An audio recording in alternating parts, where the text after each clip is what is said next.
Namaskar, Vanakkam. Welcome to video part 2 of the story about reshaping India's political map, which is chapter number 2 of class 8 social science new NCERT textbook, Exploring Society, India and Beyond.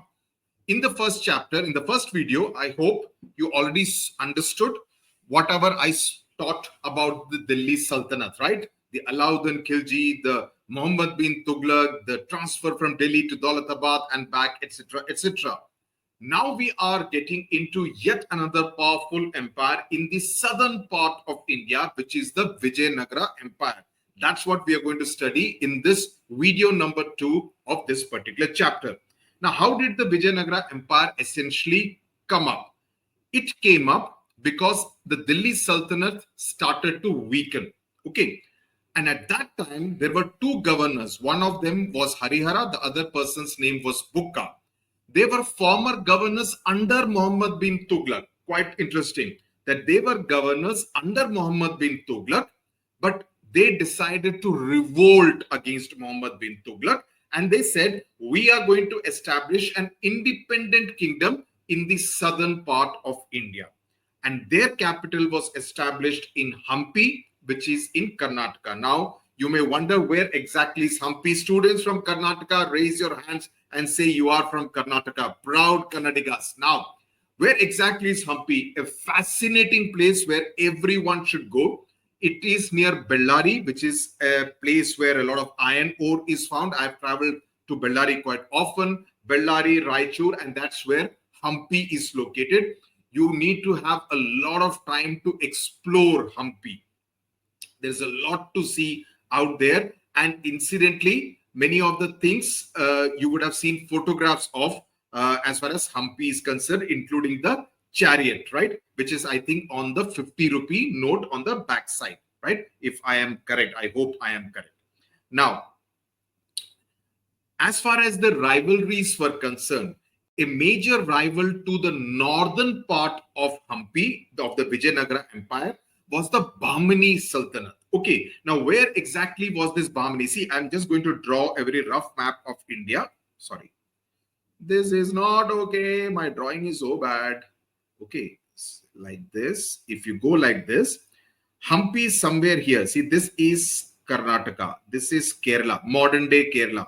This is Tamil Nadu. Okay, this is Andhra. And this somewhere here is Telangana. Okay, Karnataka, border will be touching. Okay, Hampi is somewhere here, which is closer to the Karnataka-Andhra border. Okay, now to the north of this, when we take the north, we are talking about this area. That is the northern part of modern day Karnataka, which includes places like, not Golconda. We are talking of Bijapur. We are talking of Bidar. We are talking of Ahmednagar, right? Berar. So this is basically parts of northern Karnataka, parts of Maharashtra. That part was the Bahmani Sultanate, right?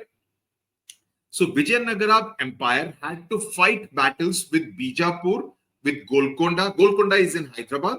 And the Gajapati rulers of Orissa. Orissa is further north somewhere here, right? So Orissa. So all these things. So the north and the northwest part was all taken by the Delhi Sultanate, right? And the south is where these battles were being fought between the Vijayanagara Empire and the Bahmani Sultanate, the Gajapati rulers of Odisha, etc. Okay, I hope you are able to. I always say have an India map with you so that you are able to correlate modern day India map with what happened. So let me show you to you in the this thing. This is the Hampi, the Vijayanagara city. Okay, the capital of the Vijayanagara Empire. So I will just show you the map so that you get an idea. So here we are in the southern part of the country. Okay, I'll just reduce it a little so that it's easier. So Vijayanagara Empire. So this is modern day Karnataka. This is where Vijayanagara Hampi is there. Okay, Bellary is also there. Calicut is where Vasco da Gama 1498 landed in India. I hope you are able to remember. The new name is Kozhikode. The old name during the British time was Calicut. Okay, Bidar is here in the northern part of Karnataka. Golconda is near Hyderabad. Is in fact part of Hyderabad now. This is Bijapur and this is Ahmednagar in modern day Maharashtra. So you get an idea, and this is the entire Odisha, the Gajapati kingdom that we are talking about, which has been marked like that. So this gives you an idea, and it's always a good idea to correlate that time's map with India's map today, so that it will be easy for you to correlate. Okay. So here we come back to my notes. So the term Pati, Gajapati, right? So Gajapati means Lord or Master. The term Pati, right? Gaja is generally used as a term for elephants, right? Vijayanagara kings were called Narapati. Okay. Bahmani Sultanate rulers were called Ashwapati. And the Maratha rulers, and this is something which you would know, were known as Chhatrapatis. Chhatrapati Shivaji Maharaj, right? So this is something which you need to know. This kind of a thing can come as a match the following. For example, you can be given for the titles out here: Gajapati, Narapati, Ashwapati, Chhatrapati, and then you will be asked to match different followings. You know, you can say Orissa, Bahmani Sultanate, Vijayanagara, Maratha. You can be asked to match the following. So this is that kind of a question. So I'm also telling you in what way questions can possibly be asked. Of course, it can also be a fill in the blanks or a true or false statement. Now, the most well-known of the Vijayanagara Empire kings was Krishnadevaraya. Does it ring a bell? Yes. The first chapter of Purvi, which was about Krishnadevaraya and his queen, when they have a difference of opinion, when they have a bit of a quarrel, right? And Tenali Ramakrishna is the one who resolves the quarrel, right? So Krishnadevaraya in the 16th century, the empire reached its peak because he was known to be an extremely powerful king. He expanded and secured the empire's dominance over the Deccan. So Vijayanagara Empire spread over most of what is today's modern day Karnataka, a lot of today's modern day Andhra, bit of Tamil Nadu. So that entire part is what was earlier Vijayanagara Empire. Okay, both military and cultural. So he focused on cultural because we also know that he was a very celebrated poet, right? So he was into poetry, which means he was into a lot of culture and arts, also military power. He patronized poets, means he encouraged poets like Tenali Ramakrishna, scholars in Sanskrit, Telugu, and Kannada. So the language spoken, since we are talking about the kingdom spreading over modern day Karnataka and Andhra Pradesh, which is why the languages that are being spoken are both Telugu and Kannada. Telugu as in Andhra and Telangana, Kannada as in Karnataka. Okay. Now he also composed an epic. Epic as in is a very long poem in Telugu, Amukta Malyada, on the story of Tamil poet Saint Andal. Okay, Andal. It is not Andal, Andal. Including the ideas of good governance, which is called Rajniti. This is one of the major facets of Krishnadevaraya's rule, that he actually took care of a lot of temples, which includes the world famous Lord Venkateshwara temple in Tirumala, Tirupati, right? Tirumala, Tirupati, Lord Venkateshwara, Lord Balaji's temple, Govinda, Govinda. That temple also he took care of. I mean, he was not the one who built it, but subsequently he contributed a lot to it so that the temple's glory was there at its height. So he provided grants to many temples, including the Tirumala Tirupati temple, the Vithala temple in Vijayanagara, which is in Hampi, which featured grand temples, palaces, and buildings. There were many foreign travelers who actually came to Vijayanagara during the rule of Krishnadevaraya. And they were very well taken care of, especially those from Portugal. Because after Vasco da Gama came to Calicut, there was a lot of Portuguese traveling sailors also coming back to India, because now they knew the route. So they were well treated by the Vijayanagara Empire kings, because they sold horses, which the king did not want the enemies to buy.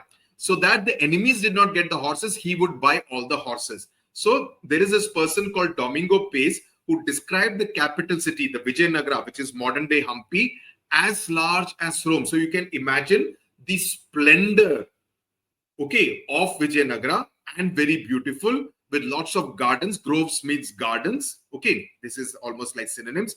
Conduits of water means lot of streams of water, canals, etc., and water bodies like lakes. He noted countless people and described it as the best provided city in the world, with streets full of laden oxen and abundant goods. So he kind of, in his writing, described Vijayanagara as one of the most prosperous, most well provided, beautiful, and as large as Rome. So the comparison was made with Rome in Italy.